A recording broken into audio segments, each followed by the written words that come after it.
Happy Saturday to everyone. It's been exactly 24 hours because I posted my video yesterday at 1 o'clock on Friday. It's 1 o'clock on Saturday.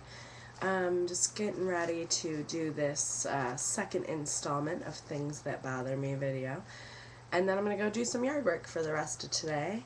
And then at around 8:30, I'm going to go to Ann Arbor and go to a rock and roll show with my friend Kristen, because she called me yesterday and she was like, "You want to go to a rock and roll show?" And I was like, I don't have anything better to do. Well, anyway, so let's start.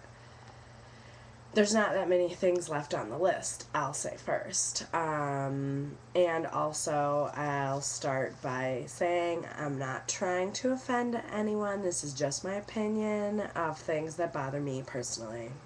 I'm sure there's more things that I have on the list, or that I have that aren't on the list, but they're not on the list, so there will have to be a third installment at some point. So, bad spellers. This goes along with yesterday's posts about unintelligence, but it's kind of its own thing because people that spell badly obviously don't know about hooked on phonics. No, but seriously, what I'm talking about are people that say, like, being, the word being instead of being. When you put the ing, you drop the e when you add an ing. Okay, it's a simple spelling rule. I think we learned it in like 3rd grade, maybe even before that, because I forget about school, but I remember what I learned, which is how to spell. Also, wise, like baby. Okay, baby, baby, babies, babies. Please, people. You have a brain, try to use it. It's just so simple. If you need help, that's what spell check is for.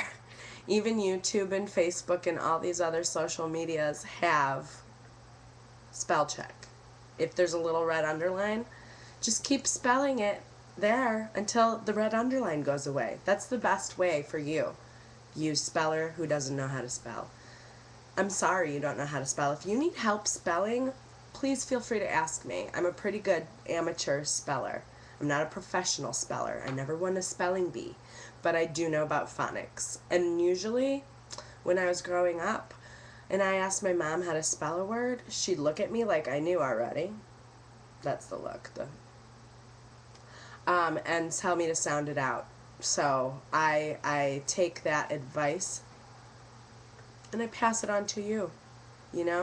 Sound it out. It's not that difficult. There's a couple words out there, like diarrhea. That one's hard to spell, but, there's an H in it somewhere.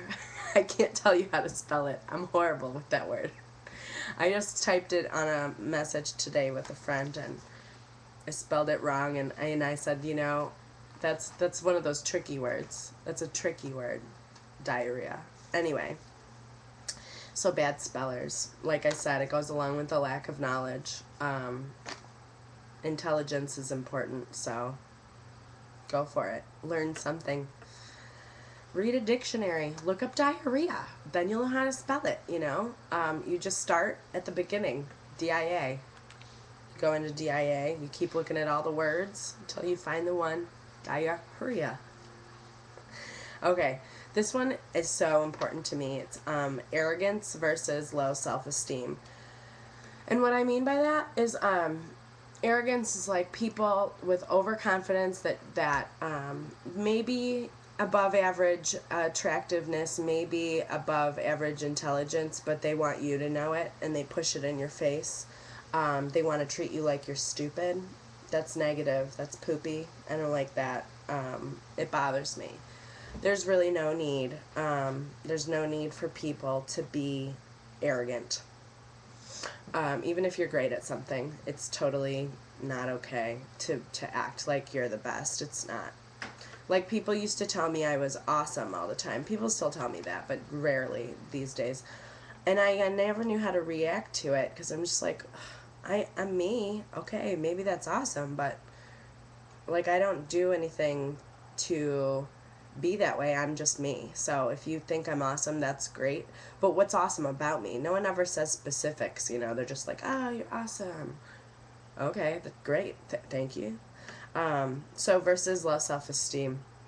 There are so many people out there, and I think our society has a lot to do with it, but there's so many people out there that are of great value to our society, and they don't believe in themselves. They don't think that they're great. They think they're bad or not good enough. I guess that's because they're comparing themselves with other people. Don't do that. It's a bad idea. But low self-esteem is sad, you know. You should be confident in who you are as a person, not overconfident. You know, there's really no need for arrogance, but really, you are a valuable person. You have something about you that is great. You got to emphasize that in yourself. Tell yourself you're great. You know, tell yourself you're good if that's where you need to start. But low self-esteem is a plague on our society, for sure. It goes along with internet bullying, because a lot of people that get bullied on the internet have low self-esteem and have the courage. Right there, that's a great thing about you. You have the courage to talk to people on the internet. I mean, people on the internet can be really mean. Thankfully, I haven't experienced that, except for my live journal years ago, and I deleted that because F that mess. I don't even need that. Get out of here with that. I don't need that, you know. Negativity, I foster enough on my own. I don't really need people to bring it my way, so F all that, you know. So low self-esteem, you're worth it, okay? You are. You are. There we go. That's pointing right at you. You. And you know what? You over there. The one that's not. Anyway. You're worthwhile. So please try to value yourself. Oh, what's next? Oh, driving. Well, driving. Not necessarily driving bothers me. I love to drive. But what bothers me is when you take that wonderful feeling of mine to drive and to enjoy driving, and you ruin it by texting while driving, or putting on makeup while driving, or reading the newspaper while driving, or any one of those number of things, or searching for a radio station. Well, the radio sucks. You should probably just put CDs and tapes in your car. I don't know what to tell you. Unless you're in Ann Arbor, then you can listen to WCBN. But for sure, don't be distracted while you drive, because if you are, you're an a-hole. The thing is that is a 1,000-pound vehicle that could kill someone. Am I getting through to you? Because it could kill someone. Someone could die because you weren't paying attention. That's kind of a big deal. I'll leave it at that, because I think that's plenty to say about distracted driving. We all know about it. I don't want you to take a pledge like Oprah wants you to do. I just want you to be a better driver. You think you can handle that? That's what I'm talking about. Okay, let's see. Bad haircuts. Oh, man. I worked at a barbershop for 3 years as a receptionist, and thankfully no one walked out of our barbershop with a bad haircut. But, man, sometimes people would walk in with a bad haircut. Oh, man. Bad haircuts are horrible. You go into your hairstylist and you hope that they will do a good job on you, and sometimes they do and sometimes they don't, and you don't know till somebody tells you later, or till you get home and you look at it yourself, and that's so sad. Versus bad pictures. I think bad pictures tell us a lot about ourselves, especially, I can't remember what comedian it was, but some comedian that I used to watch said that you should get a card issued for what your number is, you know, the 1 to 10 scale, 10 being the most hot and 1 being the fuggliest of the fugly. Well, everybody has their best days, and on their best days is when they should be issued the card, so that, you know, if they roll out of bed and they don't feel like doing their hair or their makeup or taking a shower that day or whatever, or they just got done doing yard work and then they have to go run an errand, so they're covered in dirt or something, they're still a 7, you know what I'm saying? They just aren't looking like a 7 today. So I think bad pictures tell us a lot about ourselves. I know my bad pictures do. I just, last week and the week before that, I was posting some old pictures of my childhood, and my friend was over, and she's like, oh my God, you're going to post that picture. It was a picture of me, like a professional picture taken, that got taken when I was in high school, when I was in band class. It was in my marching band attire, and I, acne clad. I had bangs like this because my hair is naturally curly. It wasn't a flattering picture at all. But I said, you know what? I don't look like that anymore. I used to look like that, and I don't anymore. So I'm confident that I can post this and people will laugh like I laughed because I looked retarded. That's all. That's all that is. Those were my double stuff days. And thankfully, I'm 30 pounds lighter than I was about 4 months ago, and I'm on the way to less. I'm excited. But I still have the school teacher arm. See that? It's not as bad as it was. I still have muscle, but you can't see it. Anyway, that's a whole nother vlog. So, bad haircuts and bad pictures. Anyway. Oh man, okay, so this one has a lot to do with the arrogance versus low self-esteem. People that don't dance at concerts. Drives me flippin' insane. I seriously cannot understand why you would win tickets or buy tickets to a concert and then not dance. You obviously enjoy the music. You're there for the live experience.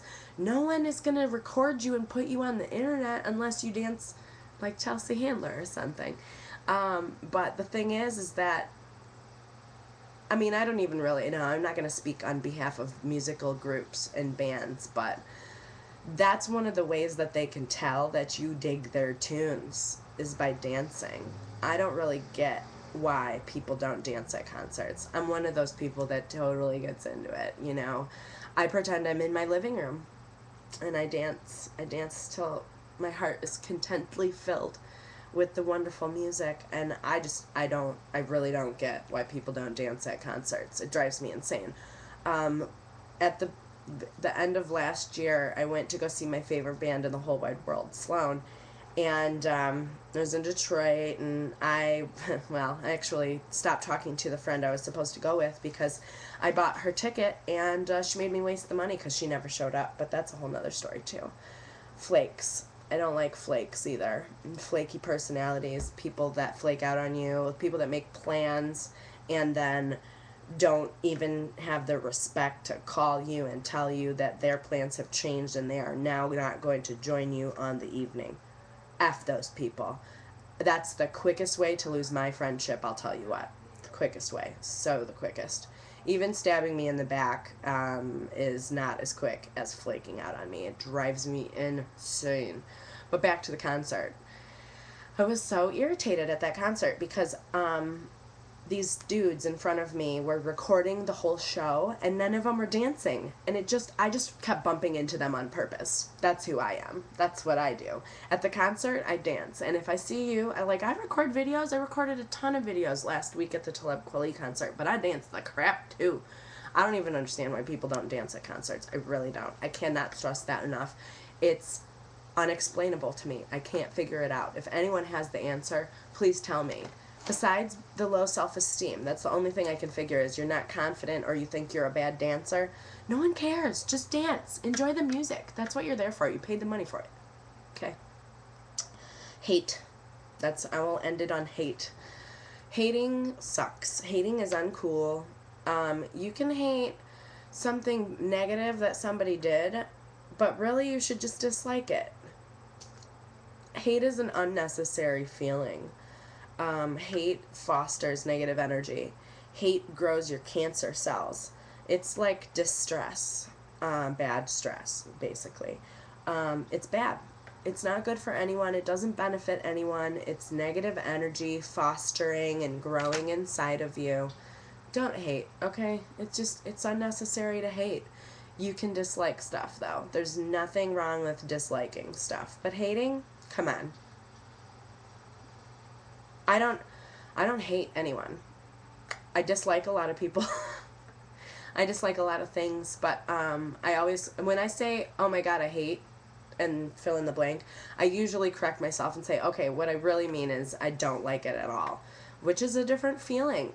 Hate is so intense, it's a consuming feeling, and you shouldn't really ever have that kind of negative energy fostering inside of you. So if there's anything that I can stress to you, it's try not to hate anything, you know? All right, have a great Saturday. I'll see you all tomorrow, and thanks for watching.